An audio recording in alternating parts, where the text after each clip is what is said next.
Entonces, habíamos hecho hasta la mitad de lo que Chiara nos decía por qué había inaugurado la Universidad Popular Mariana, ¿no?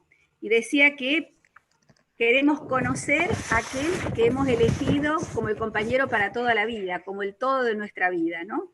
Y esto la llevará entonces a Chiara a fundar en 1980 una universidad a distancia para la formación permanente de los miembros del movimiento de los focolares.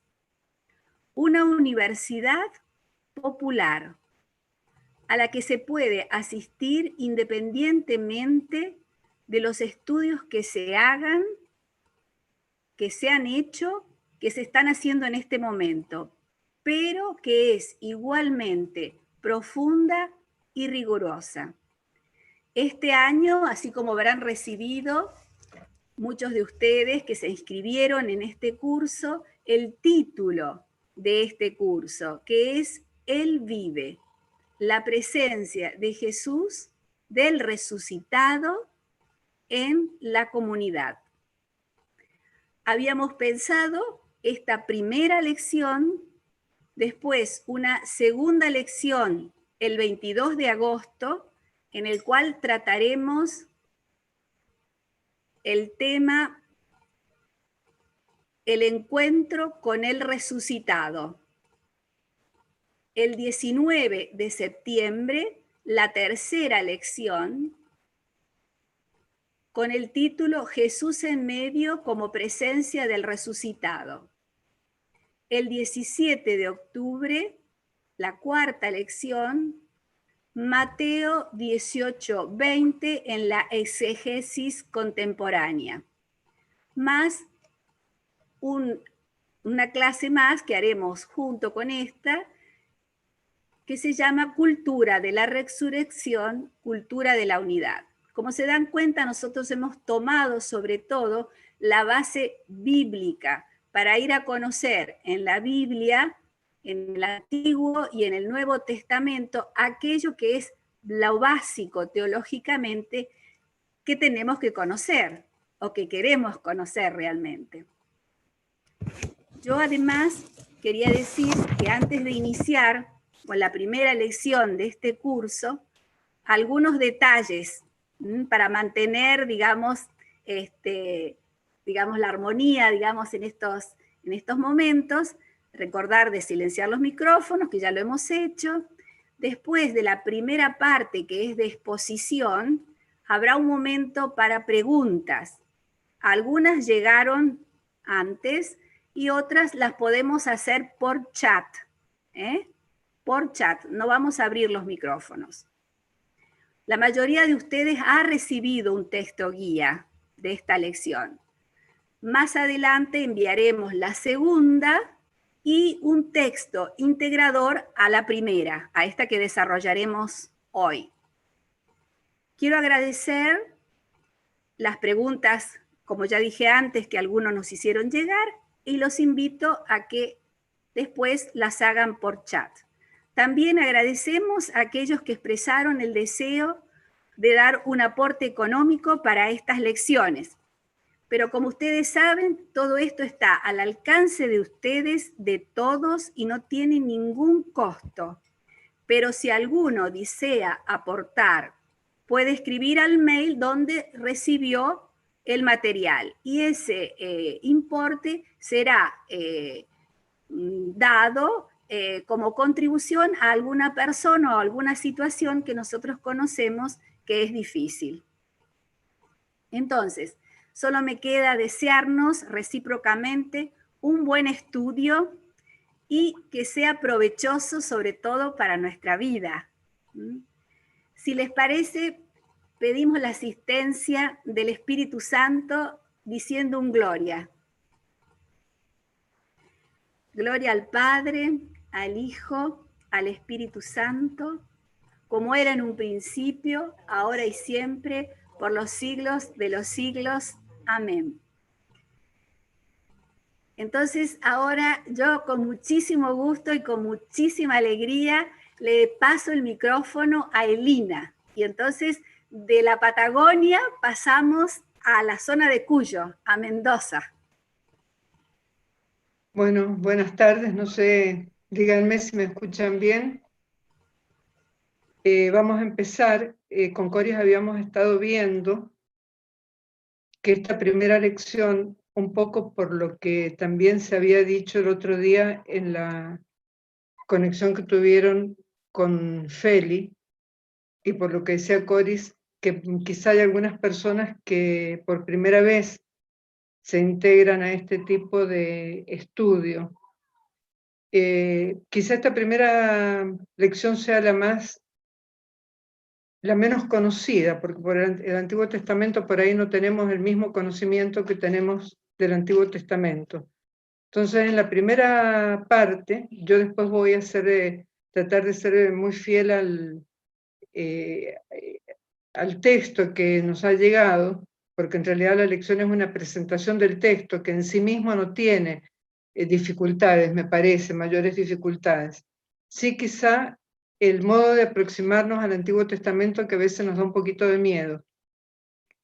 Pero antes de eso, yo quisiera empezar con dos frases, una que para mí es muy importante, porque es lo que me ha guiado toda la vida, desde al menos desde los años 80. Agradezco que al principio hayan presentado la figura de Gino Giordani de Focco, porque una de las frases con las que quiero empezar es de él. No es esta la frase, es otra, es esta para el final, Coris. Él dice, ustedes saben que Giordani era un escritor que escribía muchos libros, tiene más de 100 libros escritos, publicados, tiene un montón de artículos, de ensayos y demás. Y él en su diario, en un momento dado, escribe en el 1942, es decir, que todavía no había conocido a Chiara, dice, si escribes y hablas de Dios y de religión, el primer fruto es tuyo. Esas palabras te comprometen ante tu conciencia, ante los hombres y ante Dios. Y si no eres un impostor, no te queda más remedio que hacerte santo. Yo eso se los quería compartir porque cuando uno está en esta realidad de enseñar teología, se confronta permanentemente con la palabra de Dios y es inevitable que te cuestione la vida, ¿no? Entonces esto para mí ha sido siempre, yo cuando lo leí me sentí expresada realmente y quería comenzar con esto. Pero también lo que decía Chiara recién, nosotros no podemos decir, no podemos no tener el deseo de conocer a quien decimos que amamos. Yo creo que aún en las relaciones humanas esto es un principio básico. Si yo quiero a una persona, le quiero conocer cada vez más, ¿no? Y también el Papa Francisco, en el 2018, escribió una exhortación, que yo no sé si ustedes la habrán leído, se las recomiendo porque es muy fácil de leer, muy práctica, muy linda. El nombre en latín es Gaudete et Exsultate, que es sobre el llamado a la santidad. Y les leo lo que él dice ahí para empezar, como para estimularnos a ver que no sea un peso el estudio. Él dice, con frecuencia se produce una peligrosa confusión. Creer que porque sabemos algo o podemos explicarlo con una determinada lógica, ya somos santos, perfectos, mejores que la masa ignorante, que él pone entre comillas. A todos los que en la Iglesia tienen la posibilidad de una formación más alta, Juan Pablo II les advertía de la tentación de desarrollar un cierto sentimiento de superioridad con respecto a los demás fieles. Y acá sí estaba una primera diapositiva con las palabras que quiero resaltar del Papa Francisco. En realidad, eso que creemos saber debería ser siempre una motivación para responder mejor al amor de Dios, porque se aprende para vivir. Teología y santidad son un binomio inseparable. Esto un poco va a esto, ¿no? Es decir, ¿cuál es el sentido del estudio de la Universidad Popular Mariana. ¿Qué vamos a hacer ahora nosotros? Vamos a tratar de acercarnos un poquito a la lectura del Antiguo Testamento. Yo para ello he tomado, porque esto merecería un curso aparte, he tomado algunas indicaciones del Concilio Vaticano II, que lo primero que hay que tener en cuenta cuando uno se acerca a la Biblia, a la Escritura, ¿qué es lo que contiene? Si ustedes saben que hay un documento del Concilio Vaticano II, la Constitución Dogmática sobre la Divina Revelación, que nos dice justamente que Dios quiere darse a conocer al ser humano, al hombre. Permítanme que acá voy a hacer un paréntesis. Cada vez que yo diga hombre, entiendo hablar en sentido genérico, es decir, varón y mujer. Cuando tenga que hacer la distinción, diré varón y mujer porque el castellano nos lo permite. Hay otras lenguas que nos permiten esta diferencia. O sea, que hombre no se refiere al varón, sino al ser humano genérico. Dios quiere darse a conocer. Lo particular es que lo que la Biblia nos propone, lo que la Biblia nos dice, que es el contenido de este darse a conocer de Dios, es que Dios se da a conocer a través de hechos y de palabras. De ahí que se puede hablar de una historia de la salvación. A veces esto no lo tenemos en cuenta, que Dios que creó al ser humano, grandiosamente se adapta al ser humano y se manifiesta en modo que el ser humano lo pueda comprender. Es decir, es el movimiento permanente de todo el Antiguo y del Nuevo Testamento, que va a tener su culminación en la encarnación. Dios que baja y, como dice Juan, pone su tienda, se hace, el verbo dice, se hace carne y habitó entre nosotros.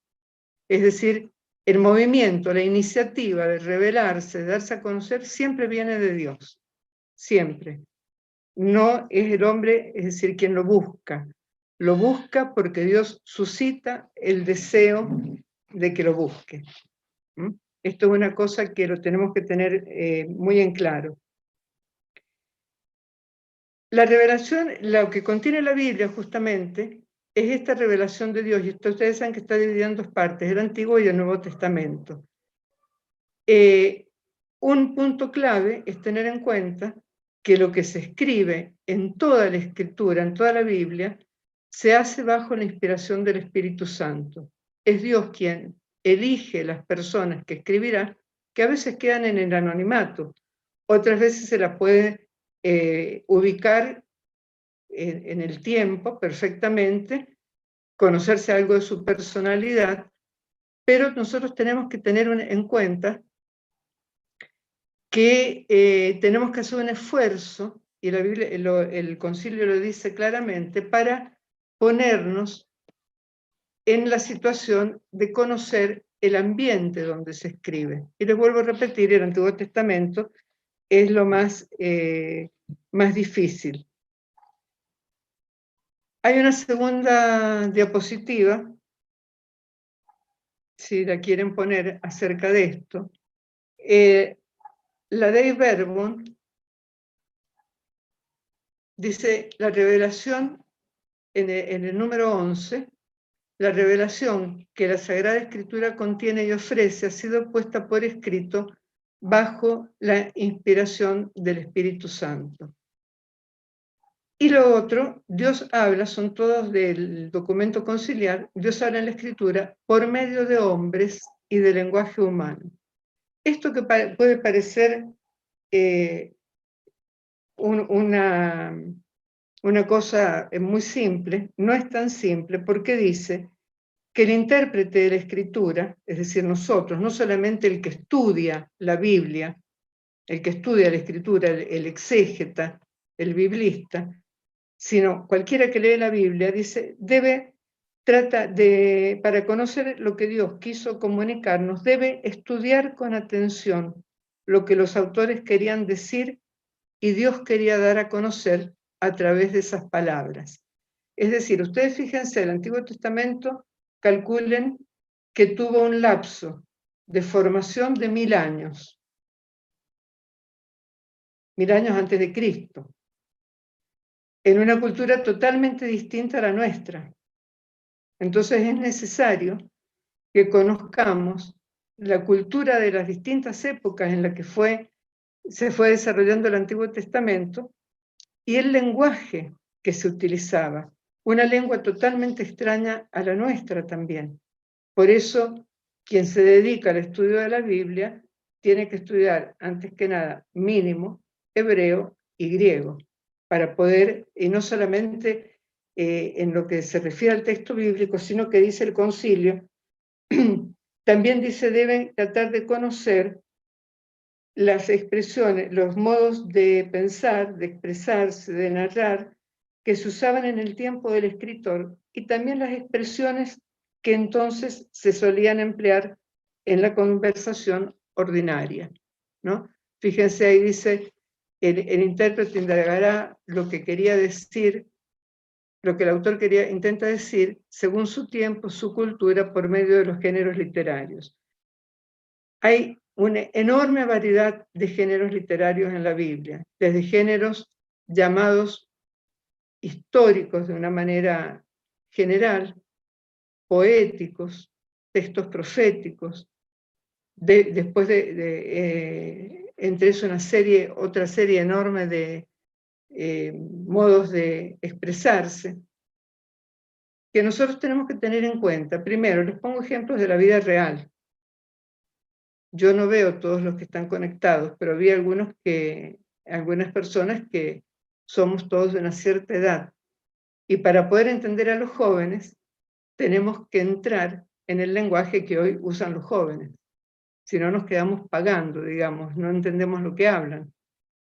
O al revés, a veces te dicen, delataste tu edad porque hablaste y el joven no te entendió nada de lo que dijiste. O por ejemplo, no sé si hay alguien de Chile conectado acá, pero yo hoy me acordaba una vez que estábamos de vacaciones hace mucho, en los años 70, en Bariloche, y esperaban en un hotel a una familia chilena, y llegó muy tarde. Y los chicos le contaban al conserje, le decían, lo que pasa es que se nos acabó la benzina y un cabro nos ayudó. Y yo no entendía nada lo que quería decir, porque benzina para nosotros era un quitamanchas, y un cabro era un cabrito. Y lo que él quería decir, traducido al argentino, era, nos quedamos sin nafta y un muchacho nos ayudó. Entonces, es un ejemplo banal, pero es para que entendamos cómo tenemos que entrar en el lenguaje también de la época para entender ciertas expresiones. Entonces, yo no me puedo demorar en esto, que sería todo un curso de un año, toda la introducción a la Biblia, pero sí exhortarlos a que aprovechen, se compren una Biblia si no la tienen, aprovechen las introducciones, las notas a pie de página, porque eso les va a ayudar a comprender los textos que por ahí nos resultan un poquito oscuros.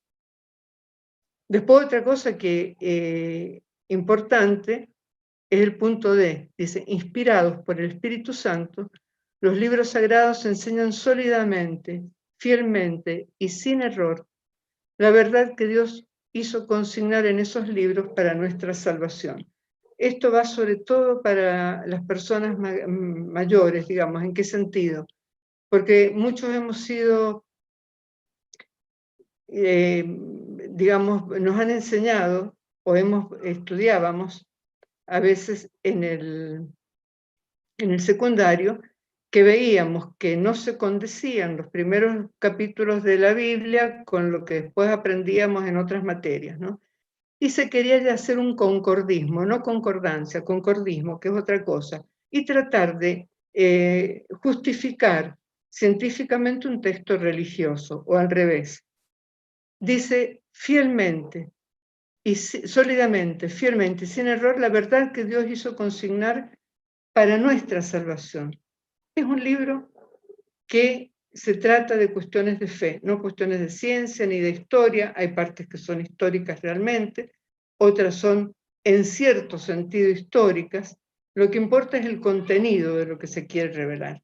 Por eso es importante que aprovechen el trabajo que han hecho otras personas con todas las introducciones y las notas a pie de página.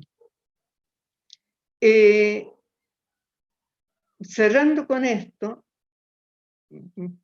y otra cosa que es importante, que, y eso ayuda mucho, las nuevas ediciones de la Biblia están ayudando mucho, es leer los textos en la totalidad de la escritura, porque se van iluminando mutuamente. Entonces ustedes van a ver que muchas ediciones de la Biblia, o en el margen, o debajo de los titulitos de cada, le ponen algunas citas, que muchas veces es muy bueno ir a consultar, porque te iluminan ese texto que estás leyendo en ese momento. Y lo ves en la unidad de toda la Sagrada Escritura.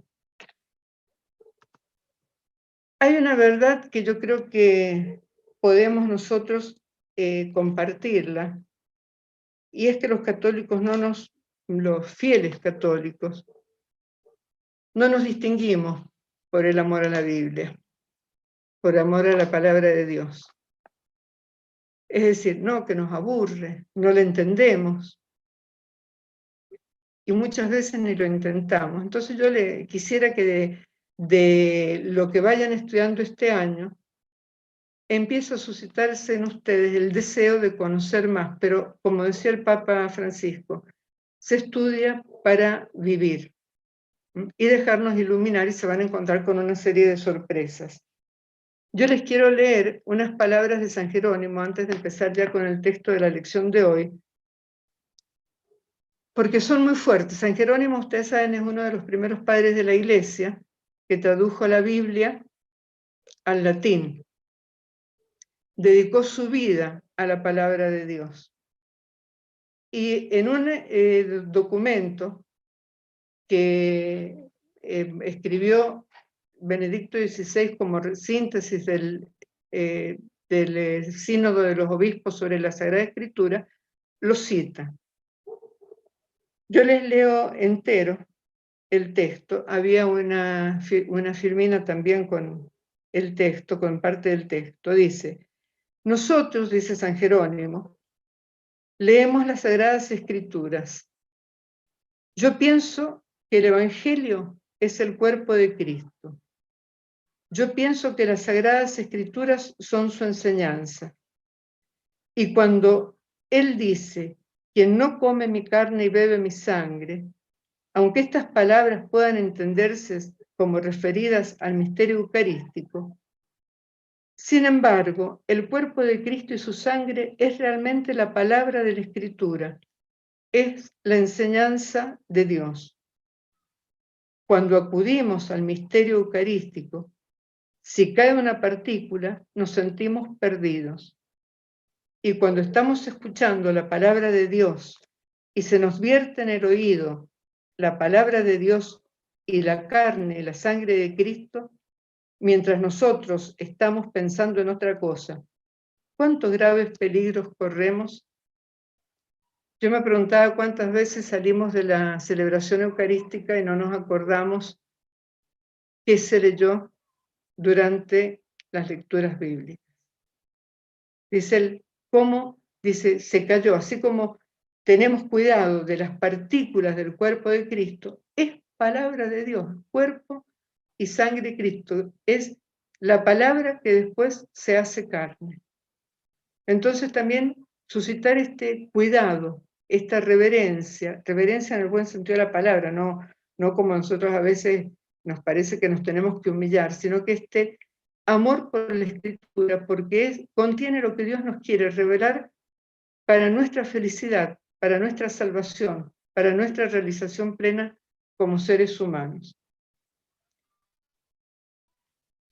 Las preguntas que ustedes pueden hacer al final también las pueden hacer sobre esto que acabo de decir.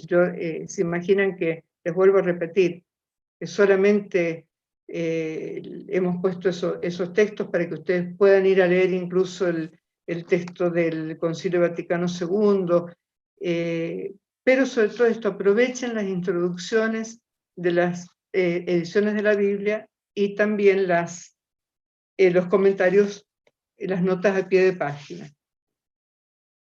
Vamos al tema de hoy.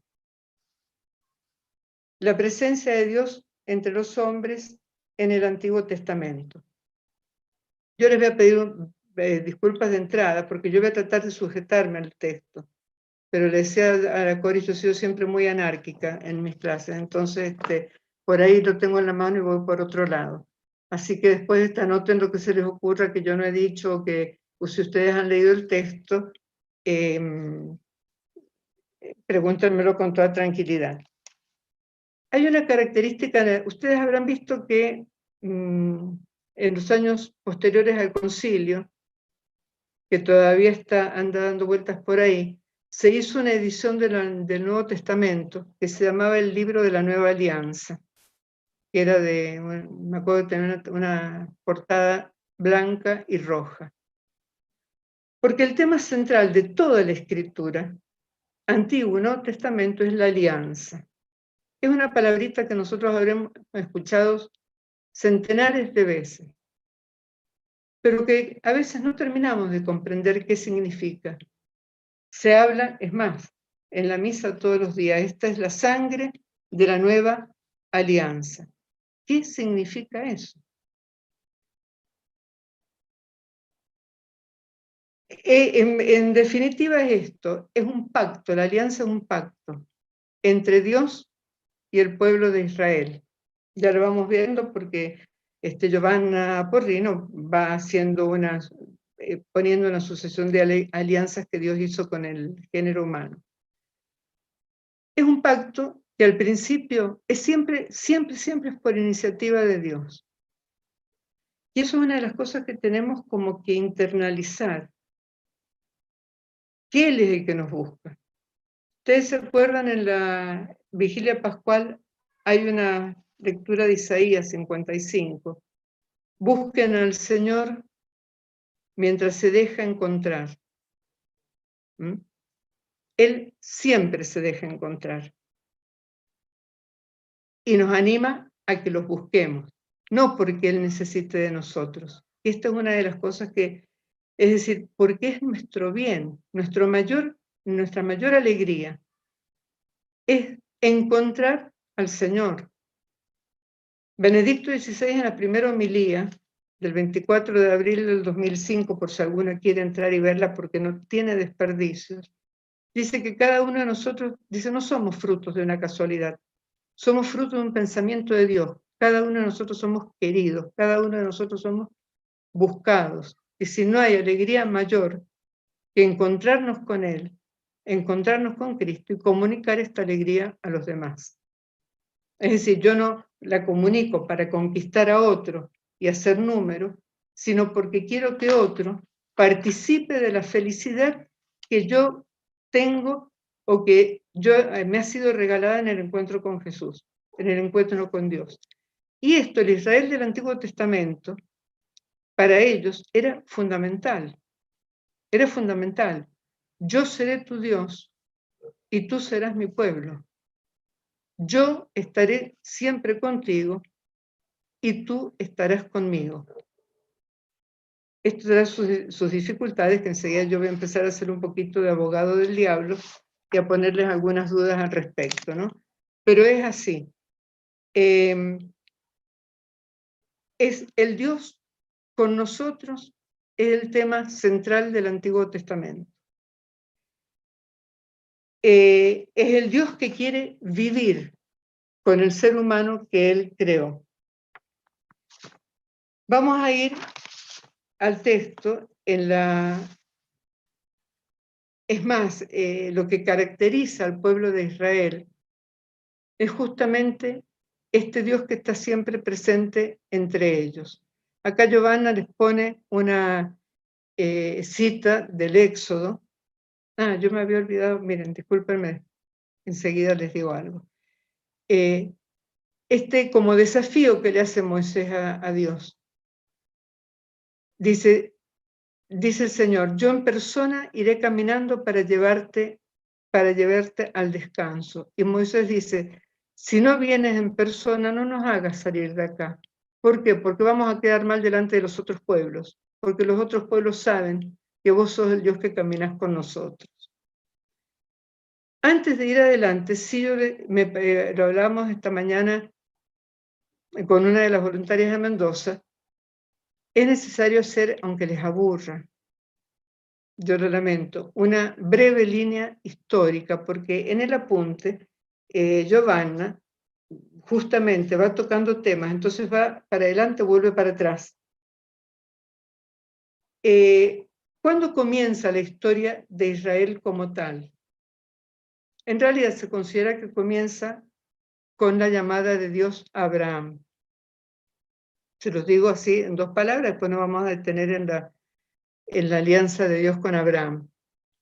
Abraham, que recibe en el capítulo 12 del Génesis, ustedes lo pueden leer, es muy simple. De golpe se presentó Dios a Abraham y le dice, deja tu casa, tu tierra, la casa de tus padres, y ven a donde yo te llevaré. Es muy fuerte el texto bíblico, porque no dice más nada. Dice simplemente, y Abraham partió. La respuesta inmediata, ¿no? Sin saber a dónde iba. La carta a los Hebreos en el capítulo 13 vuelve a tomar este tema. Caminaba sin saber a dónde iba, fiado solamente en la palabra que lo había llamado.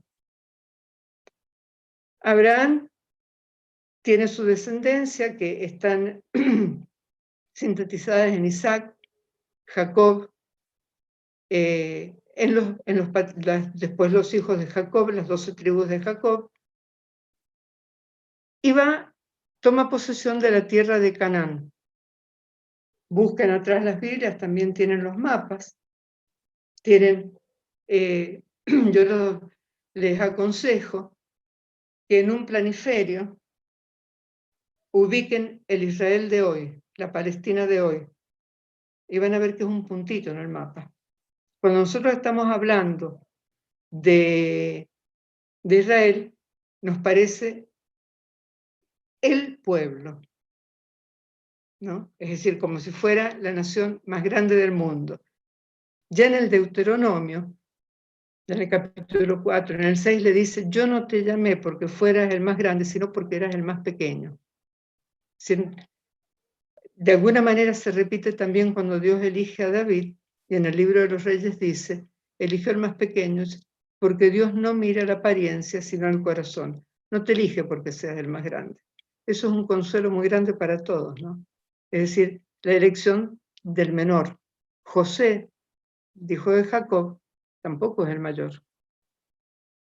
El menor, bueno, yo soy la menor de 5, puedo decir, pero no es el menor en edad, sino el más simple, el más sencillo, el más puro. Entre Caín y Abel, se dan cuenta, es toda la teología del menor. Yo te elegí no porque fuera el más grande, sino el más chico, y te acompaño.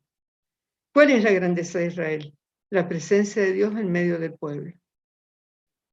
Bajan en un momento dado, históricamente hablando, los descendientes de Jacob van a Egipto en un momento de carestía, buscando, acuérdense que eran pueblos nómades, buscando alimentos. Y terminan instalándose en Egipto, porque incluso las condiciones políticas, esto a muchos lo habrán estudiado cuando se estudiaba la historia antigua en primer año del secundario, se instalan en la tierra de Canaán, en Egipto, se multiplican, pasan generaciones y han caído en la esclavitud. Y es entonces cuando, eso léanlo directamente en el libro del Éxodo, porque es como un cuentito, si se quiere, no requiere no tiene ninguna dificultad. Moisés recibe el llamado de Dios. Moisés, ustedes saben que era un hebreo que se salva de la persecución de los egipcios que quieren exterminar a los hebreos porque veían que se multiplicaban y tenían miedo que los dominaran. Y por un lado se educa en la corte, pero después se le revela que él es hebreo. Y a raíz de un hecho de que mata a una persona, tiene que huir al desierto. En el desierto tiene la famosa visión de la zarza ardiendo sin consumirse. Él se acerca y ahí recibe su vocación. Lo importante para nosotros, para este tema, son las palabras que le dice Dios a Moisés. He escuchado el clamor de mi pueblo, he visto su aflicción y he bajado para hacerlos subir. Este es el movimiento permanente. Dios que se abaja para elevar al hombre. Y esto se ve, Juan en el primer capítulo de su Evangelio lo dice con toda claridad. Esto que dice, ¿no? El verbo Dios bajó y puso su tienda, su morada, su casa entre los hombres. El verbo se hizo carne y habitó entre nosotros, decimos nosotros. ¿Cuál es la misión de Moisés? Llevar al pueblo a la tierra de Canaán, que es la tierra prometida. Y viene la peregrinación de los 40 años por el desierto, que ahí es donde se realiza la gran alianza sobre la que vamos a hablar después. Llegado a la tierra de Canaán, se distribuyen las tribus en la tierra, viven unos cuantos años con una serie de luchas con los pueblos, porque también tenemos que pensar que era un pequeño pueblo que permanentemente estaba combatido por los otros pueblos. No es que entraron en la tierra de Canaán y estaba la tierra vacía y ellos se ubicaron tranquilamente. Tuvieron que luchar en algunos casos para poder establecerse. ¿Qué pasa? Que en un momento dado, cansadas, estas tribus que vivían separadas, lo único que los unía era la fe en el mismo Dios, pero no tenían un gobierno central, digamos, se presentan a un sacerdote, al sumo sacerdote Samuel. Yo voy comiéndome los hilos, y le piden que quieren que les elija, que les consagre un rey. Alrededor del 1100, pongamos así redondeando, antes de Cristo. Samuel unge a Saúl como primer rey de Israel. A Saúl le sucederá no alguien de su estirpe, sino alguien elegido por Dios, que será David. Y David reinará, conquistará la ciudad de Jerusalén, que había quedado en manos todavía de pueblos enemigos de los jebuseos. Y a partir de ahí, todas las tribus de Israel se unen en lo que se llama la monarquía, la época de la monarquía. Con Saúl primero, no todos, pero la mayoría, con David y Salomón, la monarquía unida, y Salomón sobre todo lleva a la monarquía a un gran esplendor económico. También con los medios de impuestos y demás, ¿no? que se necesitan para hacer grandes obras. Cuando muere Salomón, alrededor del año 932 a.C., un general del ejército se rebela contra el sucesor de Salomón y el reino, todo el reino que hasta ese momento se llamaba de Israel, se divide en dos. Y esto es muy importante para que entendamos algunos textos bíblicos, aunque les parezca aburrido. ¿Por qué? A partir de ahí, que es cuando empieza la acción de los profetas, primero los profetas no escritores como Elías y Eliseo y otros, Natán y demás, y después la de los profetas escritores, tenemos que entender que cuando al quedar dividido en dos el reino, la monarquía, el reino del norte se lo conocerá como reino de Israel, y en la Biblia será llamado Israel o Efraín. Por ejemplo, Oseas dice en el capítulo 11, cuando Efraín era niño, yo lo tomaba como un padre y lo estrechaba contra mi mejilla. Se está refiriendo a la ternura de Dios con respecto al reino del norte. El reino del sur se llamará el reino de Judá, que es donde están como ciudades conocidas Belén y Jerusalén. En ese momento queda dividido en dos el reino, cada uno con su vida aparte, siempre como pueblo, unidos por la fe en Yahvé. Pero ¿qué pasa? Se había construido el templo en Jerusalén. Al dividirse el reino, el templo queda en el sur y el norte se queda sin templo. Y eso hizo que el señor Jeroboam, que era el que se había rebelado, no se quería quedar sin templo e hizo construir 2 hermosos becerros de oro y los puso en 2 ciudades, en Dan y en Betel. Y eso fue realmente una ruptura, ya lo vamos a ver enseguida, lo van a entender mejor, del pacto que habían hecho con Dios. En el 721, acuérdense de que el Oriente estaba dominado por distintos países, fueron de turno. En el 721, el reino del norte, que tenía su capital en Samaria, cae en manos de los asirios. Y ahí comienza para los habitantes del reino del norte lo que se conoce en la Biblia como el destierro o exilio, porque la costumbre de los conquistadores era llevar a la gente más representativa, no a todos, incluso no solamente intelectualmente hablando, sino que a veces artesanos, se los llevaban al destierro, los sacaban de las tierras y ponían en esas tierras personas de su propio pueblo. Esa misma suerte correrá el reino del sur en el 587 a.C. Por eso, esto para que se ubiquen, cuando en la Biblia se habla de exilio o destierro, se habla de cuando ya desaparece la monarquía e Israel pasa a ser primero provincia persa, después provincia, Asiria, después Israel, Judá cae en manos de Nabucodonosor, de los caldeos, después en manos de los persas, no son más libres, esa es una cosa impresionante, después en manos de los griegos y después en manos de los romanos. De hecho, cuando Jesús nace, Palestina, todo Israel, era provincia romana. Eso simplemente como para que se ubiquen cuando lean, cuando habla de Israel antes de la división de la monarquía, se refiere a todo el pueblo hebreo. Cuando se habla de Israel después de la división de la monarquía, habla del reino del norte y de Judá, el reino del sur. Efraín y Judá eran hijos de Jacob. Disculpen esto, pero me parecía que era necesario como para que después vayan el apunte y se ubiquen. Vamos a ir a la página 2. Dios con Adán y su mujer en el Edén.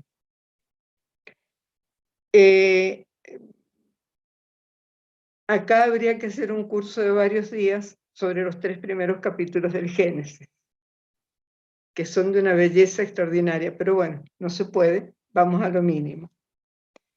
Pero me gusta mucho porque ya les da la pauta acá Giovanna cuando dice el poema litúrgico de Génesis 1 culmina en la creación del varón, lo pongo yo, y de la mujer, con su diferencia sexual. El capítulo es un himno litúrgico, no es historia. Diríamos casi que era una confesión de fe. Yo creo que todo lo que existe viene de las manos de Dios. Ha sido creado por la palabra de Dios. Capítulo 1, que lo deben conocer bastante bien, porque es una de las lecturas obligatorias de la vigilia pascual. No se puede omitir ese primer capítulo, ¿no? Que culmina con versículos 26 y 27, dijo Dios, hagamos al hombre a nuestra imagen, al ser humano a nuestra imagen y semejanza, varón y mujer los creó, a imagen de Dios los creó. Yo ahora, no me voy a detener ahí, porque nos vamos a alargar, pero después va a salir seguramente. El hombre creado a imagen y semejanza de Dios. Ese capítulo, desde el punto de vista de la constitución literaria, de la concreción, es posterior al segundo. Solo que cuando se armó el Antiguo Testamento, fue puesto como primero. De hecho, en el principio era así, y por eso el libro del Génesis recibe este nombre. Una cosa que tenemos que tener en cuenta, que no se los dije recién, y es sumamente importante, que nos cuesta muchísimo entenderlo, porque más ahora, miren, yo pensaba hoy, ya a los jóvenes los libros les parecen viejos, el libro papel, el libro les parecen viejos. Nosotros no nos damos cuenta a veces, no entendemos lo que significa que toda la tradición bíblica, Antiguo y Nuevo Testamento, antes de ser puestos por escrito, tuvieron una larga tradición oral. Y nos cuesta más todavía cuando nos acordamos que cuando éramos chicos y íbamos a un cumpleaños, que eso tenemos, y llovía y no podíamos jugar afuera, uno de los jueguitos que usábamos era el famoso teléfono, que nos matábamos de risa porque era transmitir, uno decía una palabra, ¿se acuerdan? La pasaba en secreto al otro, y la gracia consistía en comparar el mensaje primero al último, cómo se deformaba. Entonces, esto lo pongo de ejemplo, un ejemplo muy tontito, pero es como para que entendamos que nos cuesta pensar la fidelidad de la transmisión oral, que era típica de todos los pueblos de la antigüedad. La imprenta, acuérdense, es del siglo XV después de Cristo.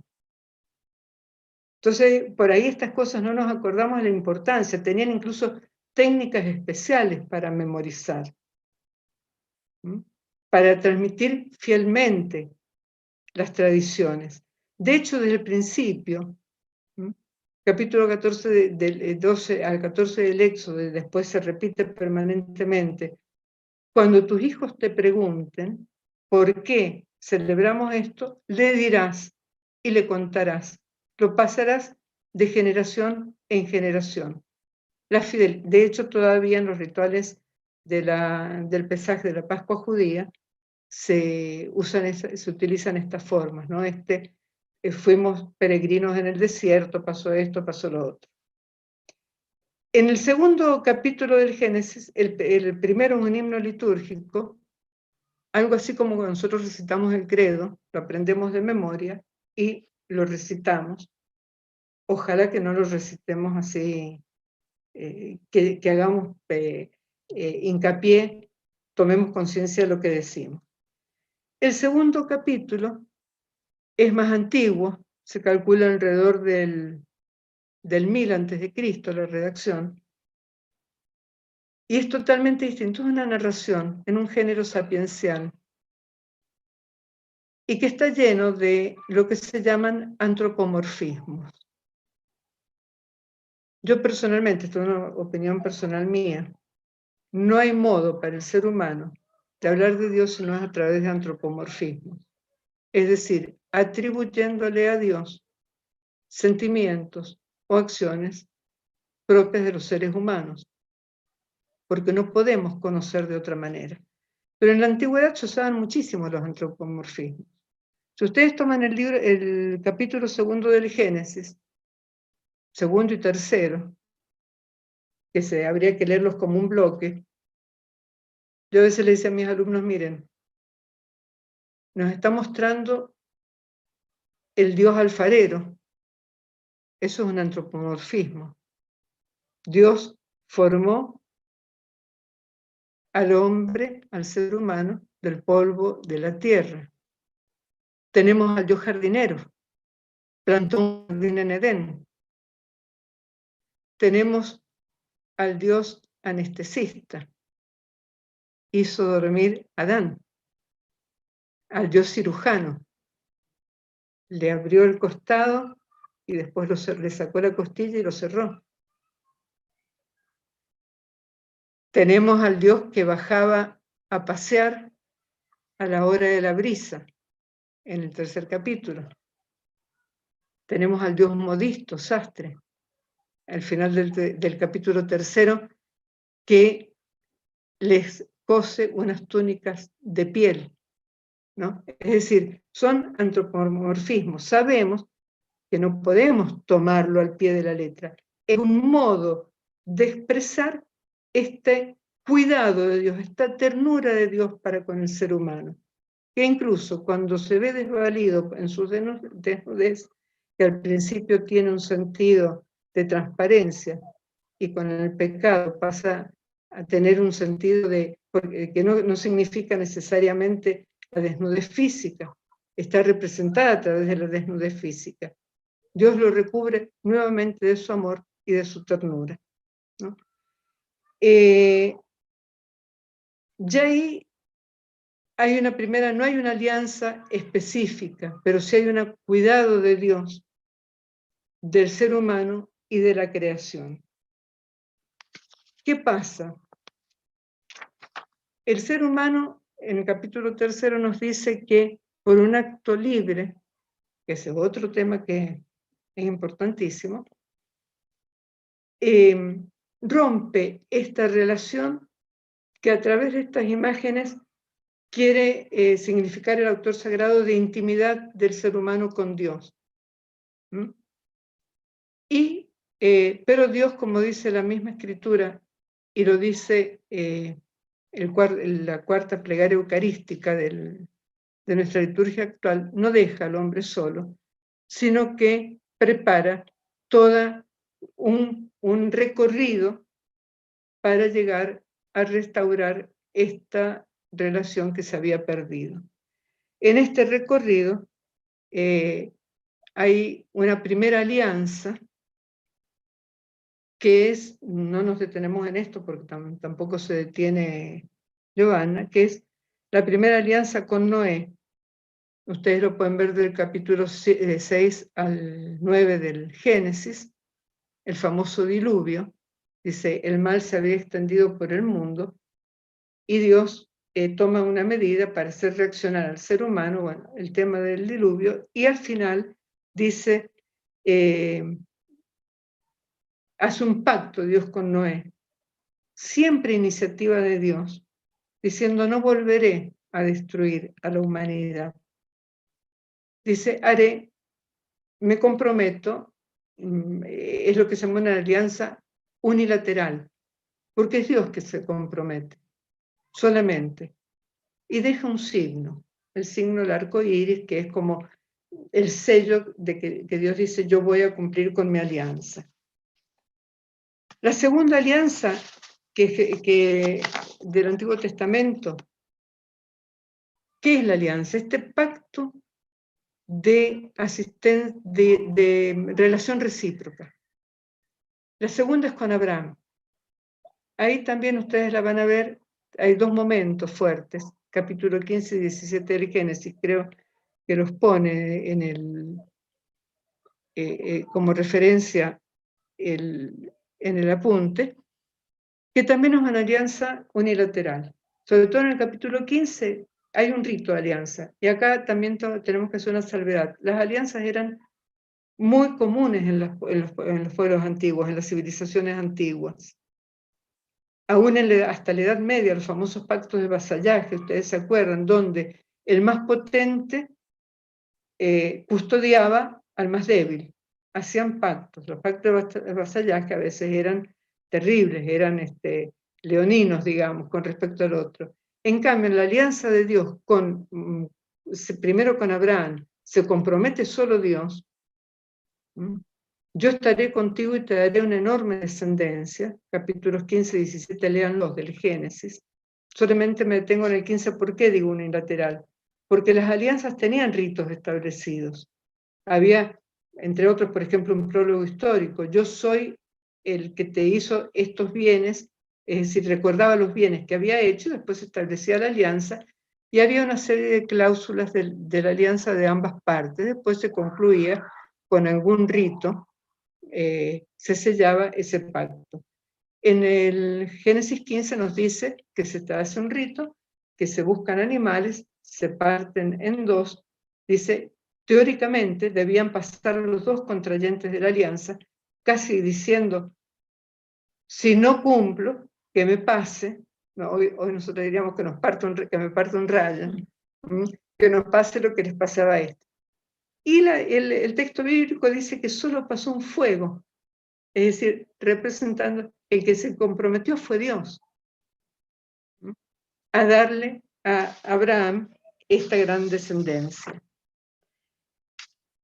Y llegamos, bueno, según la línea histórica, Abraham tiene sus descendientes que se establecen en Egipto, y cuando Israel es salvado, es sacado de Egipto por Moisés, llamado por Dios, vuelvo a repetirles, es Dios que baja para salvarlos.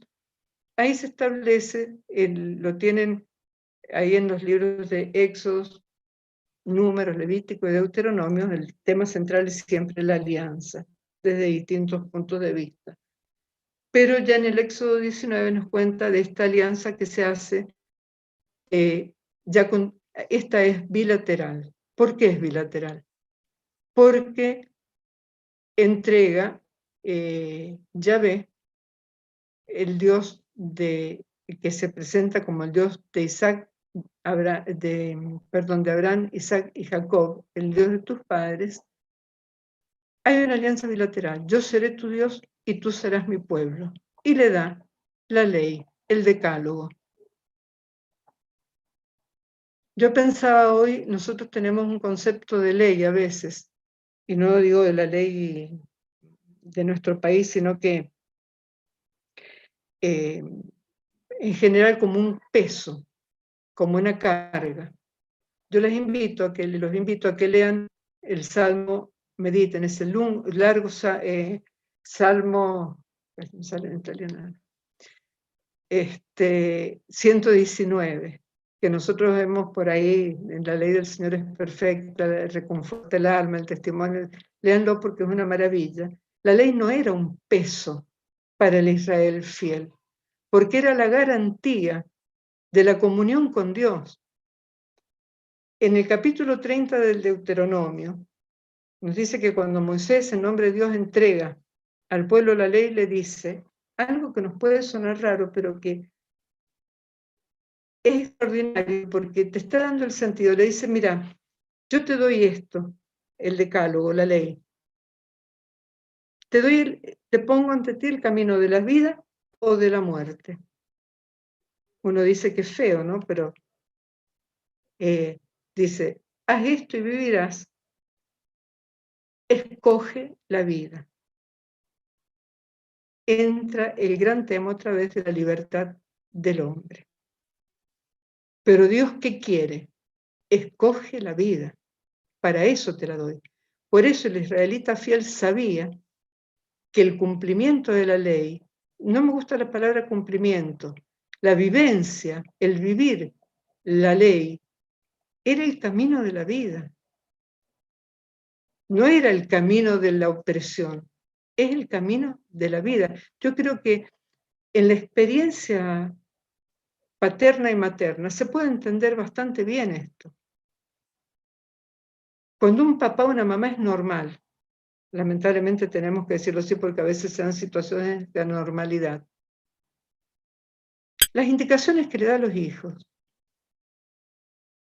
es para bien del hijo, aunque el hijo muchas veces no lo entienda. Después a lo mejor dicen, viste, cuando yo no te entendía, cuando vos me decías tal cosa y ahora entiendo por qué. ¿Cuándo llega a pasar eso? Cuando el hijo hace la experiencia de ser padre, ¿no? Y una de las figuras que ya aparece en el Antiguo Testamento es Israel como hijo. En Oseas, por ejemplo, esto que les decía recién. Yo seré el mismo Isaías, yo seré un padre para ti y tú serás mi hijo. Esta es la relación de la alianza. ¿Cuál es el centro de la alianza? Yo seré tu Dios, hacemos este pacto. Yo estaré siempre con vos. Pero está de por medio la libertad del hombre. Y eso es lo que, ya acá quisiera así decir una palabra que siempre será insuficiente. El Concilio Vaticano II en la Constitución sobre la Iglesia en el mundo contemporáneo, en el número 17, habla de la libertad y dice que con razón el hombre de hoy defiende la libertad. aunque a veces no entiende bien lo que es la libertad y llega a ser libertinaje. Nosotros queremos ser libres y a veces podemos sorprendernos en que quisiéramos ser menos libres. ¿Por qué? Porque no queremos asumir las responsabilidades de las elecciones que hacemos. Dios no quiere, no ha creado marionetas, ha creado seres a imagen suya, interlocutores, en cierto modo de igual a igual, porque Él quiere que el hombre sea su interlocutor, y para poder serlo quiere que sea libre. Hay un autor, el que ahora es prefecto de la Congregación para la Doctrina de la Fe, el cardenal Ladaria, que dice, cuando Dios dona la libertad al hombre, al ser humano, porque es un don la libertad, dice, corre el riesgo que el hombre utilice esa misma libertad para alejarse de él, para negarlo.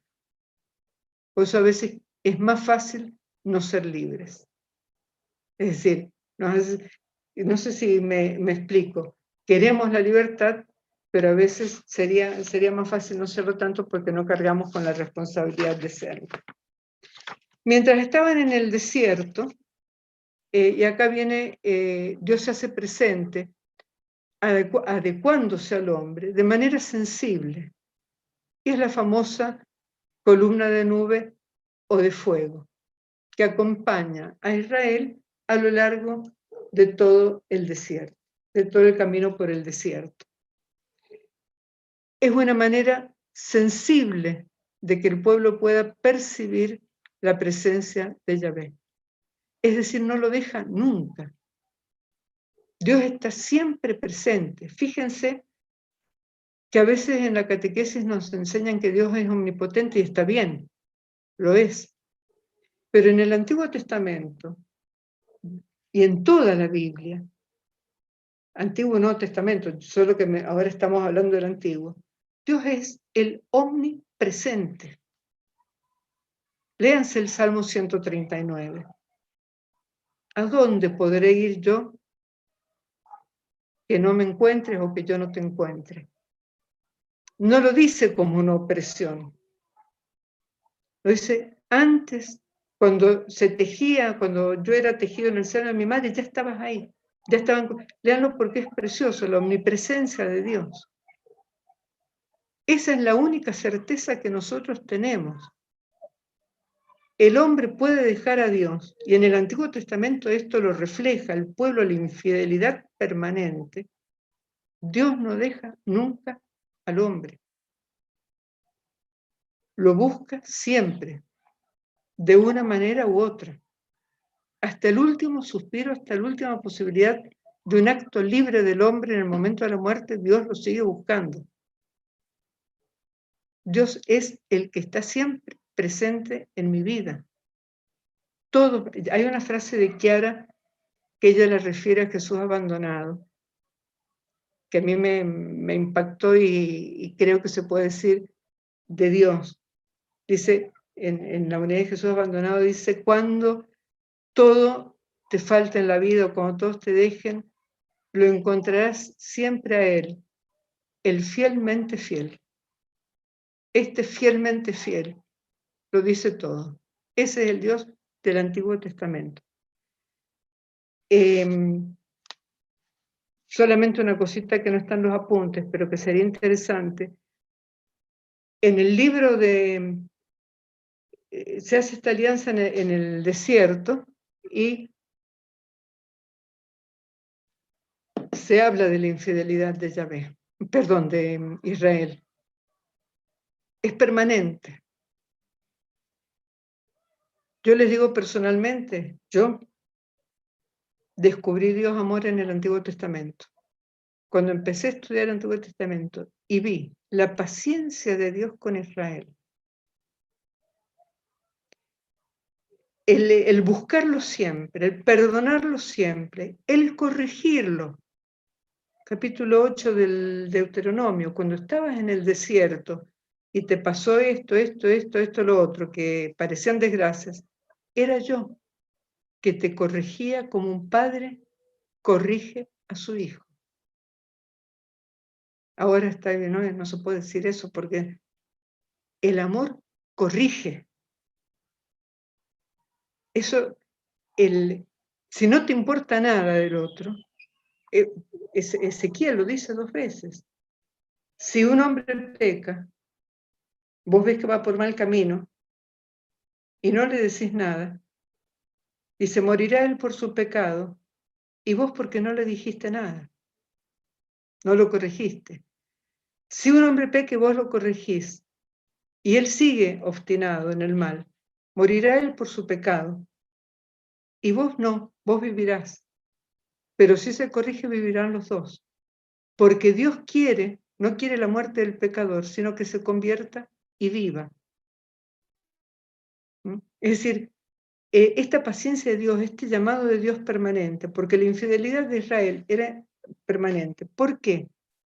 Porque la alianza es una relación de amor. ¿Por qué se lleva la alianza? Teóricamente, es signo del amor que se tienen 2 personas. Es un pacto de fidelidad que han hecho. Por eso no hay peor cosa para un matrimonio o para una amistad que una infidelidad, una traición, porque se pierde la esencia de la alianza. Y lo de Israel fue permanente. Todo el libro de los jueces, ustedes lo leen y van a ver. Israel, que antes de entrar a la tierra prometida, renueva la alianza con Josué a la cabeza, termina el libro de los jueces con un gran rito de alianza y demás, y empieza, el libro de Josué, y en el libro de los jueces permanentemente.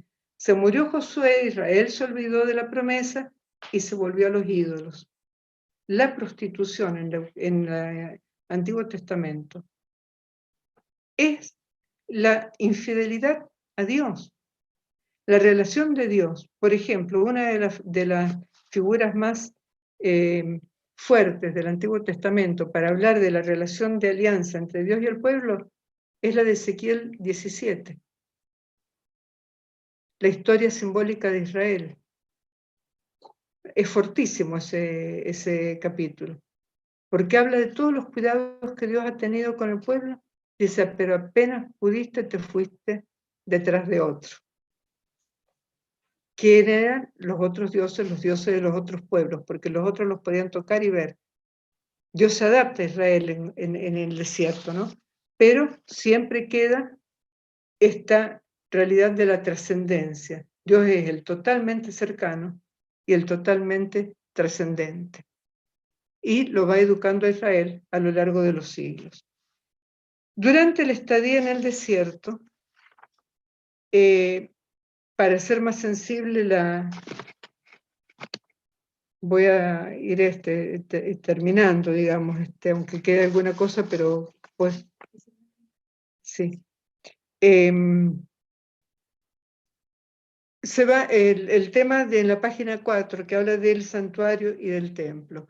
En la antigüedad, Israel, mientras no estuvo conformado como pueblo, en general no había lugares específicamente sagrados.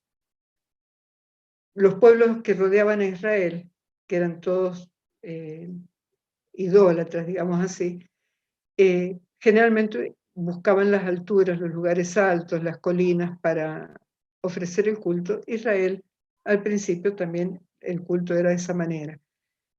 Ustedes se acuerdan el famoso tema de Abraham con Isaac, dice, subieron al monte Moriah porque eran los lugares en que daban culto. Ya en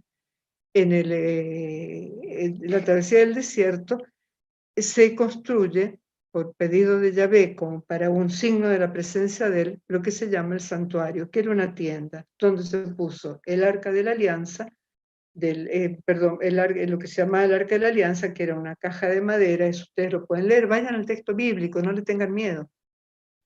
La caja de madera donde ponían adentro una vasija, acá Tarro quedó medio desprolijo en la traducción, una vasija con maná, el alimento que Dios les dio en el desierto, el bastón de Aarón y sobre todo las tablas de la ley. El arca de la alianza era símbolo de la presencia de Dios entre el pueblo, les recordaba la alianza. Ese santuario deja de existir una vez que salen del desierto y se construye después el gran templo de Jerusalén, también como morada de Dios, como lugar donde como señal de que Dios estaba en medio del pueblo. Y toda la vida del pueblo de Israel gira alrededor del templo. En realidad el que tiene la idea de construir el templo es David. David dice en un momento dado, no es posible que yo viva en una casa de cedro y mi Dios habite en una tienda. Le voy a construir, en la segunda libro de Samuel, en el capítulo 7, le voy a construir una casa, como se merece, digamos. Y dice, a través del profeta Natán, Dios le dice a David, ¿vos me vas a construir una casa a mí? Yo te voy a construir una casa a vos, una descendencia, una casa que no muere más, de la que saldrá después, ¿por qué Mateo insiste tanto? Jesús, hijo de David, porque es el cumplimiento de aquella promesa. El que va a llevar a la ejecución será Salomón. El gran templo de Salomón, no les leo el texto porque ustedes lo tienen, sí acá aparece la famosa expresión que la gloria de Yahvé tomó posesión del templo. Es decir, es adaptarse de Dios al ser humano que vea, que visualice, que entra a tomar posesión del templo. La gloria de Yahvé, ¿qué es? La manifestación de Dios. Y acá quiero hacer una breve referencia a esto, porque nosotros a veces, yo me acuerdo una vez que una persona me decía, a mí me molesta cuando recito el Gloria en la misa, por tu inmensa gloria te damos gracias, te alabamos, te bendecimos, te adoramos, porque sentía como que Dios necesitaba que yo estuviera todo el día rindiéndole homenaje. El sentido de gloria, ¿qué es la gloria de Yahvé? La gloria es la manifestación del esplendor del ser. ¿Y cuál es el ser de Dios? Es amor. La gloria de Yahvé es la manifestación del amor de Dios, que se hace visible en este caso, es el amor de Dios, que ama a su pueblo, que se hace presente en el templo a través de esta nube. Ojo, que va a ser terrible porque cuando el pueblo termina haciendo alianzas con otros pueblos y se abandone la alianza con Yahvé, el profeta Ezequiel va a tener la visión de la gloria de Dios que deja el templo, se va. Eso es terrible. Se va la presencia visible del Señor. Y tiene después la visión que vuelve la gloria a tomar posesión. Pero gloria es esto, es la manifestación del amor de Dios. ¿Qué es que la creación ha sido hecha para gloria de Dios? No es para que, porque Dios necesite, como dice el prefacio número 4, que necesite nuestra alabanza. Es para manifestar el amor de Dios, voy a decir una cosa que por favor quisiera que no se entienda mal, es el desbordar del amor trinitario hacia afuera. Entonces surge la creación, ¿no? Dios crea todo lo que existe. Yo me detendría acá porque todos los demás son los textos bíblicos que ustedes los tienen, que supongo que los han leído, y dejaría ahora lugar para las preguntas que hayan hecho. Yo también les daría, pienso, ¿no?, que a lo mejor en el próximo conexión que se haga el 22 de agosto, se podrían dejar unos 10 minutos al principio, Cori, ¿se les parece? Para que si después de todo esto ha quedado alguna duda, se pueda también, porque a veces uno necesita volver a leer, detenerse y demás, ¿no? Yo no sé si quieren hacer alguna pregunta, si hay alguna que ya la tengan hecha por ahí. Gracias, Elina. Realmente me ha parecido este acompañar de Dios al pueblo de Israel en el Antiguo Testamento, que después lo iremos conociendo más en la presencia del resucitado cuando veamos el Nuevo Testamento, ¿no? Pero me ha parecido muy rico y también muy esclarecedor. Aquí apenas habías comenzado a hablar de la Biblia, llegó una pregunta que te la hago así como llegó. Dice, me tengo que comprar una Biblia. ¿Qué me recomiendas que compre? A ver, yo no sé de dónde es la persona que la hace, porque si es de todos modos. Argentina, Argentina. Bueno, hay varias versiones, y gracias a Dios en eso se ha avanzado muchísimo. Si, por ejemplo, fuera alguien que se va a dedicar al estudio un poco más, qué sé yo, en un profesorado, una cosa, diría, mira, la Biblia de Jerusalén tiene ciertas ventajas y demás.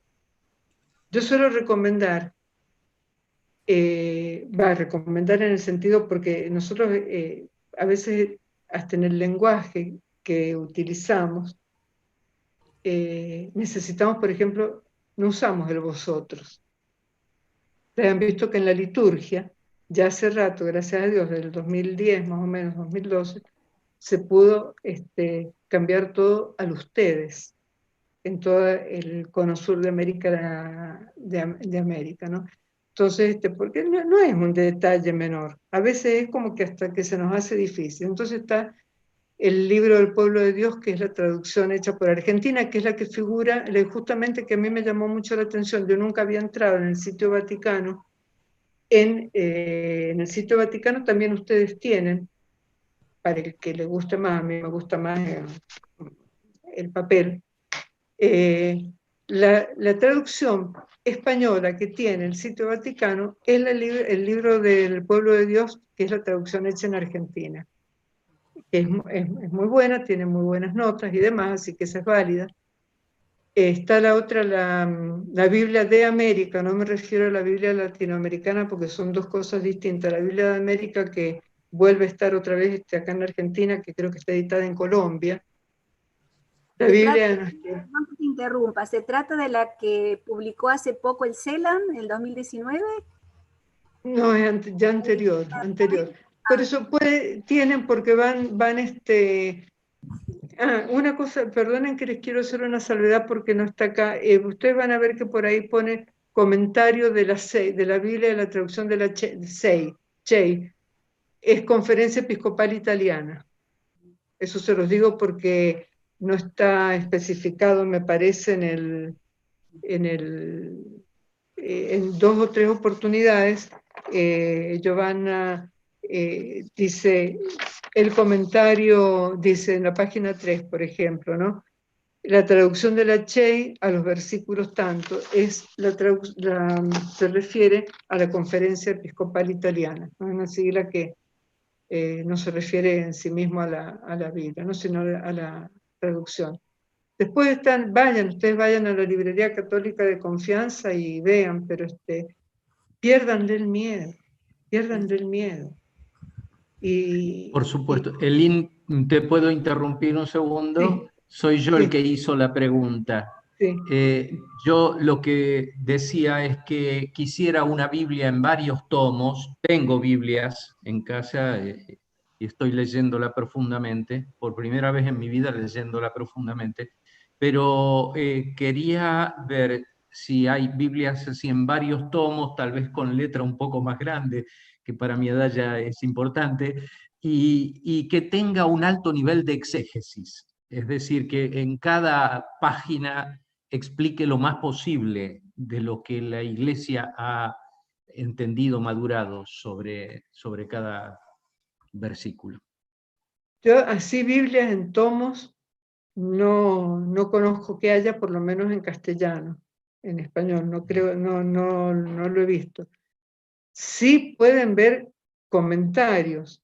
En una época que ha quedado un poco, no es que no sea válido, pero hay cosas mucho más nuevas, el famoso comentario bíblico San Jerónimo, que son 5 tomos donde va haciendo comentarios pero yo creo que eso ustedes tendrían que entrar en algún tipo de editorial específica y ver, Biblias no, pero sí comentarios hay muchos, comentarios hay.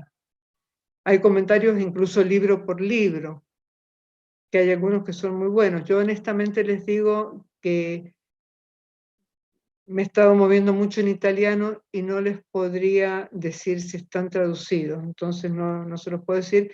Puedo averiguar si con una colega acá que es biblista, que debe estar más al tanto en castellano porque ella enseña Biblia.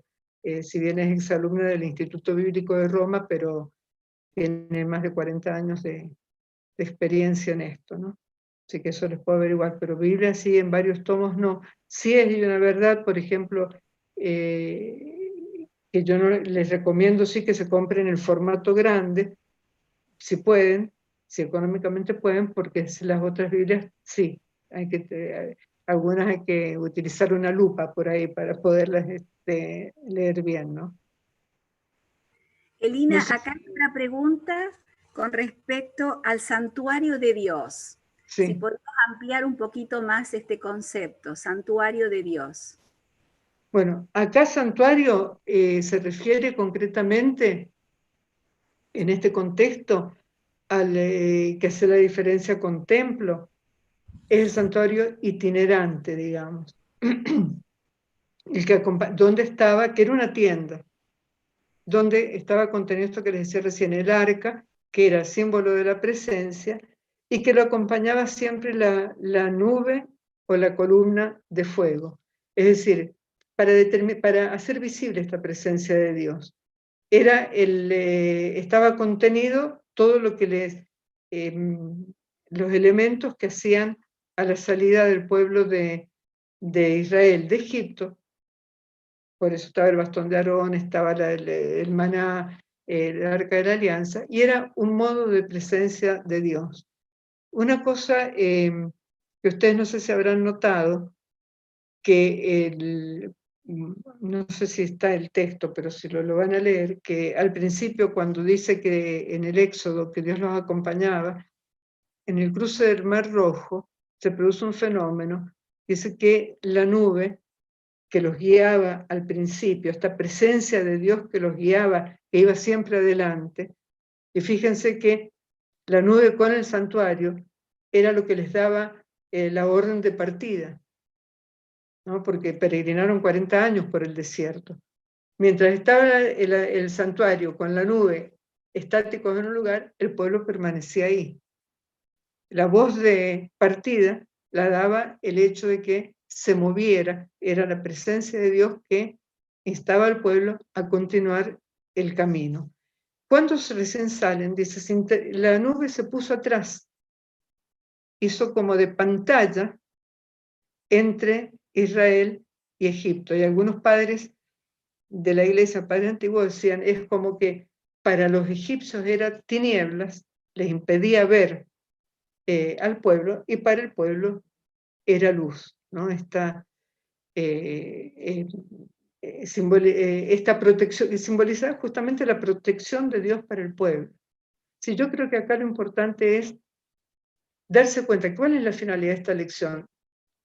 De darnos cuenta de que la presencia de Dios, la presencia amorosa, paterna, materna de Dios, Isaías 49, ese texto es bellísimo porque dice Israel, Dios me ha olvidado. Están en plena época de litigio porque están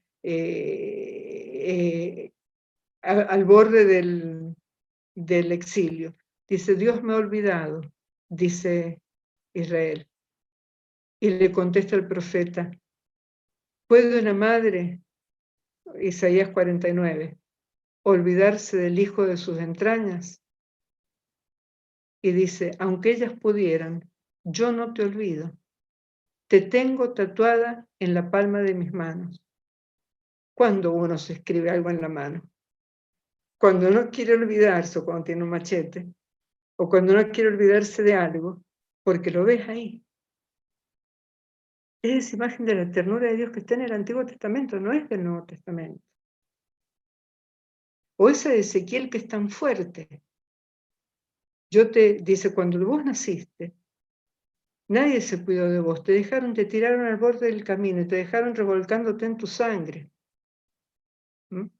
Y yo te tomé, te lavé, te di todo, te vestí, te adorné. El vestido, ¿qué significa? El amor de Dios que reviste a la persona. Y no obstante eso, te gastaste todo lo que yo te di con tus amantes, ¿no? Es decir, es la historia de Israel. Miren, si uno se deje a ver, yo puedo leer la Biblia, debo leerla, pero debo dejarme leer por la Escritura. Y ahí cambia tantísimo, porque si vos te identificás con... Yo me acuerdo que yo me sentí identificada con el Israel rebelde, incoherente, falluto, y este Dios que siempre presente y siempre te busca y siempre te llama. Y eso está en el Antiguo Testamento. Por eso no me digan que... Yo te escuchaba una biblista italiana que decía, no me vengan a decir que el Dios del Antiguo Testamento es el Dios malo. Porque sacamos trocitos así. Una de las cosas es que leer todo para poder entender.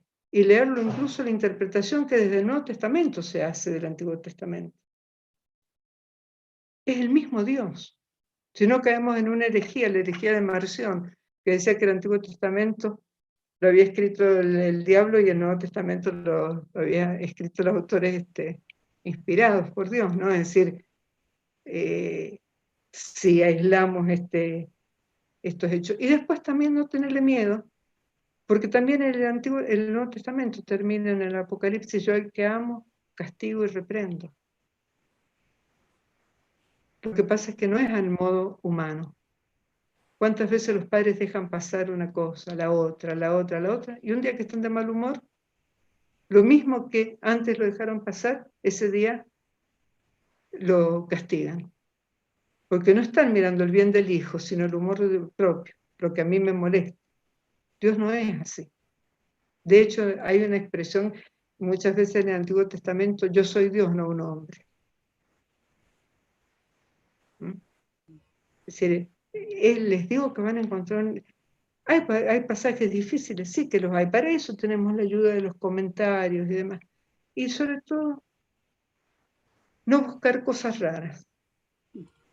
Es decir, tratar de interpretar todo esto que significa, porque hay cosas que no significan nada, es simplemente el revestimiento literario. Para eso están los expertos. Otra preguntita, Elina, si terminas. Esta es un poquito más larga. Te la leo así como está. Sí. En la alianza hecha por Dios con el pueblo de Israel a través de Abraham, Dios pide la circuncisión. En la alianza pactada con Moisés, ambos asumen compromisos. Dios salvará y el pueblo cumplirá los mandamientos. Luego, en las profecías de Jeremías y Ezequiel, el habitar de Dios en el pueblo parece más vinculado a caminar los pasos de Dios que a la construcción del templo. Todo siempre unido a la infinita paciencia del Padre frente a las infidelidades del pueblo. Además de la paciencia de Dios, siempre hemos hablado de la gratuidad de su amor. ¿Podrías decirnos algo sobre esta gratuidad teniendo en cuenta los pedidos o exigencias del Señor? Ahí está el problema. Yo no sé si ustedes se dieron cuenta que insistí en el Salmo 119. Ya la vida es gratis. La primera gratuidad que tenemos es el don de la vida, ¿o no? Eso por ahí no lo pensamos nosotros.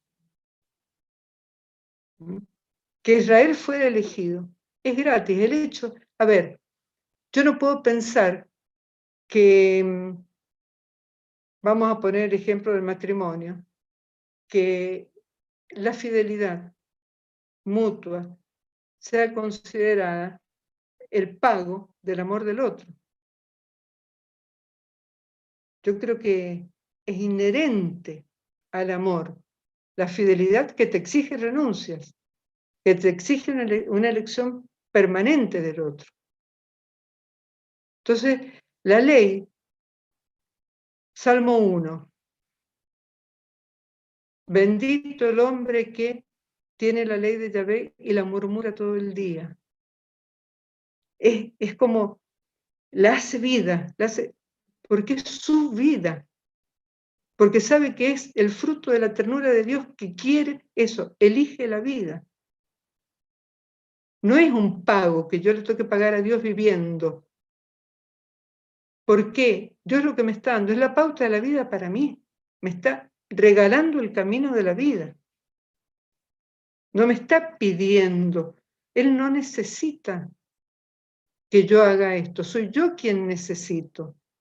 Porque es mi bien, es mi felicidad. No me desviaré del camino. Viviré la unión con Dios siempre.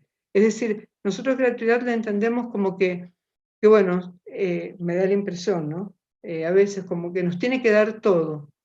Nos lo da todo. Lo primero que nos da es la vida.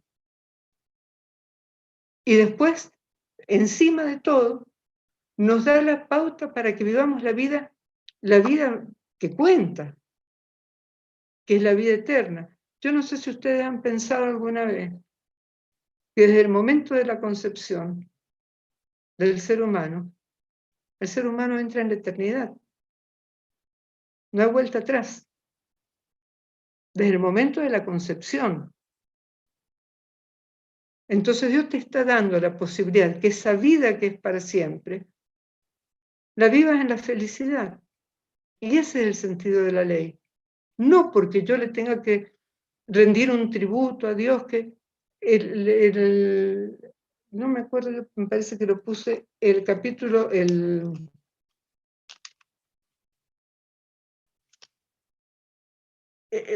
un prefacio que dice, aunque no necesitas de nuestra alabanza ni nuestras bendiciones te enriquecen, tú inspiras y haces tuyas nuestra acción de gracias para que nos sirva de salvación, para que nos sirva de vida.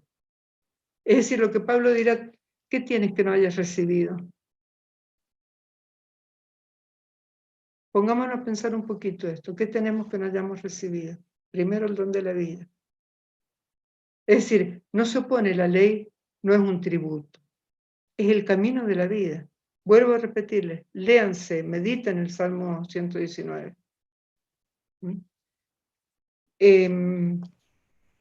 Una pregunta más acá que me acaba de llegar. Sí.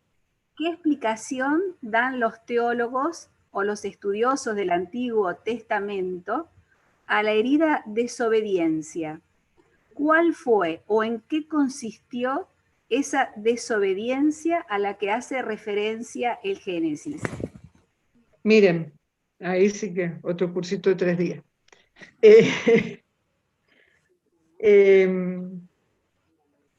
El verbo central de todo el Antiguo Testamento es el escucha. Escucha, Israel. Obedecer viene de audire, de escuchar e internalizar. En el capítulo 2 del Génesis hay una palabra de sabiduría de Dios al ser humano puesto en el jardín. Plantó un jardín. El jardín es todo un simbolismo de un estado de amistad con Dios y demás. Por eso les digo que esto hubiera necesitado mucho más tiempo. Y Dios le da todo al ser humano. Le dice, mira, yo te doy esto. Podés comer de todos los árboles. Todo es para vos. Excepto esto, un límite. Un límite no es ni pecado ni desgracia. Es una realidad. Primer capítulo. Dios creó al hombre a imagen y semejanza. No dice lo creó a imagen de Dios. Lo creó a imagen y semejanza. A imagen semejante. ¿Qué quiere decir en la mentalidad hebrea? El hombre es imagen de Dios, pero no es Dios. Es un límite. Es lo mismo expresado en el 2 capítulo, diciendo tenés todo, excepto esto, porque sos criatura. Que ser criatura no es una desgracia. Como decía Foucault, no somos hijos de un magnate, no somos hijos de un petrolero, no somos hijos de Steve Jobs, somos hijos de un rey, de un Dios creador. Y esa es nuestra... Pero es un límite. Fíjense que en el tercer capítulo, la tentación ¿cuál es? Deforma la realidad. Así que Dios les dijo que no coman de ninguno de los árboles del jardín. Y en el versículo 16 del capítulo 2 le había dicho, podés comer de todos menos de este. Entonces, en vez de escuchar la sabiduría de Dios, escuchan la sabiduría del mal. Esa es la su desobediencia. Y comen. No es el hecho del comer. Tiene todo un significado, digo que es magnífico. Estudiar esos 2 capítulos de la Biblia es una belleza. Lamentablemente no lo podemos hacer ahora. San Pablo lo dice de otra manera en el capítulo 2 de la carta a los romanos. No se adapten a la mentalidad de este mundo. No escuchen, ojo, que nosotros estamos escuchando la sabiduría del mal y del mundo en el sentido negativo todo el día, ¿eh? Basta encender la televisión y nos va formando criterios. Y vamos haciendo elecciones que a lo mejor no van en función de nuestra verdadera vida, que es la vida de la gracia. Y eso es la desobediencia, en ese sentido. No escuchar la sabiduría de Dios. Esa es, la explicación puede ser mucho más profunda, pero lamentablemente el tiempo, estoy con el reloj al lado, veo que no corresponde. Sí, realmente. Quería decir algo. Muchísimas gracias. ¿Cómo? Sí, no, muchísimas gracias, Elina, porque realmente quedan, digamos, en el corazón y probablemente también en la mente un montón de dudas y preguntas, porque han llegado otras más. Pero me parece que la sugerencia que hiciste hace un rato de comenzar la próxima elección, que va a ser el 22 de agosto, con algunas otras preguntas más que pueden ir haciendo, digamos, después de esta explicación que vos has hecho, de estas respuestas, y además de haber nosotros internalizado este texto, pueden surgir muchas otras cosas más, otras consideraciones, otras que pueden resultar interesantes para todos. Entonces, la próxima vez vamos a hacer este tiempito, lo vamos a disponer para poder hacerlo, porque ahora prácticamente tenemos que despedirnos. Pero no sin antes decirte que han llegado muchísimos agradecimientos, felicitaciones por decirte que ha sido excepcional tu exposición. Realmente acá llegan y siguen diciendo un montón de cosas que yo, bueno, no puedo leer todas, pero para agradecerte y para decir que realmente ha sido un momento de Dios, es decir, realmente hemos hecho una realidad de pueblo con su Dios que camina junto en este momento, ¿no? En este momento también particular de la historia, ¿no? Y bueno, esto, agradecerte, Lina, ha sido, realmente sí, ha sido muy claro, pero también pienso que dentro nos invita como a ir a profundizar más, a ir a la Biblia, como nos has sugerido, y bueno, también como querer conocer cada vez más, ¿no? Querer saber más de aquel que hemos elegido, ¿no? En nuestras vidas. Yo les agradezco y solamente les dejo dicho porque váyanse por internet, entren en la encíclica de Benedicto XVI, Deus Caritas Est, el número 41, que es la cita última que teníamos, ¿no? María con la palabra de Dios, dice María, entraba y salía vivía de la palabra de Dios, pero léanlo porque es hermosísimo ese número. Y realmente nos va a dar mucha fuerza esto, ¿no? De perderle el miedo y también leerla con simplicidad. Yo les agradezco mucho y les agradezco la paciencia porque yo me doy cuenta que, bueno, No, estupendo. Realmente muchísimas gracias, Elina. Muchísimas gracias a todos los que nos han seguido por Zoom, los que están en el canal de YouTube. Acá me dicen, ¿podés repetir nuevamente la encíclica que nombraste? Deus Caritas Est.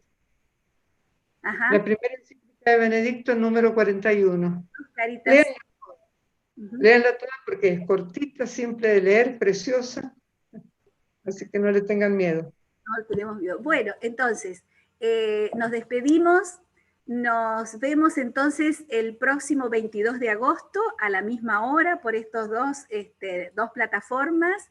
Y antes les va a llegar, lógicamente, la segunda lección, que se va, es decir, ya concretamente hablamos del encuentro con el resucitado, es decir, pasamos ya al Nuevo Testamento. Les va a llegar además una ampliación de esto que acaba de decir Elina con la línea histórica, digamos, y bueno, eso, nos volvemos a encontrar. Nuevamente, gracias a todos los que han colaborado muchísimo, Lorena, con todo la plataforma, etcétera. Y también, me dicen, muchas gracias por la sencillez con la que has iluminado esta hora que hemos estado juntos. Coris, una pregunta. Para los que no se han inscrito y no tienen acceso a los textos, ¿se pueden inscribir todavía? Sí, pueden inscribirse y les mandamos los textos, no hay ningún problema. Sí, sí. Y yo tenía los textos hoy, pero ahora no los pude bajar. Bueno, entonces... Gracias. Gracias a todos. Solamente quiero decir una cosita, más allá de que estén en los apuntes, traten de ir a la Biblia a buscarlos, empiecen por ese ejercicio. Bueno. Eso como...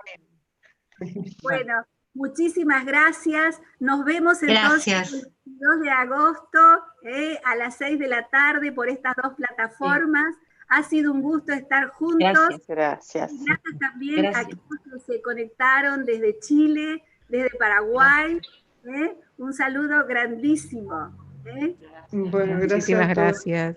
Gracias. Muchas gracias. De San Juan. Gracias, Elina. Gracias. Adiós. Gracias, Elina. Gracias. Gracias, Elina. Y gracias. Gracias. Chao. Muchas gracias, Elina. Gracias a todos. Chao, gracias. Gracias. Chao, Lore. De la Madrid. Chao. Chao a todos. Chao, Miriam. Chao. Chao, Patri. Chao, Marilu. Chao, Selma. Chao. Chao, Selma. Selmita. ¿Qué hablas, Selmita? Chao, Marilita. Chao, Chile. Chao, Jime Botero. Chao, Cori. Chao a todos. Alegría. Chao, Jime. Madrid. Inmensa alegría, la verdad que sí. Qué lindo. Chao. Hermoso momento. Chao, chao, Selmi. Chao, Antonio. A todos. Uno, siempre, chao, hermosas. Uno. Teuma. Ahora. Qué gozo. Chao, María Inés. Chao. Hola, Saludos. Lita.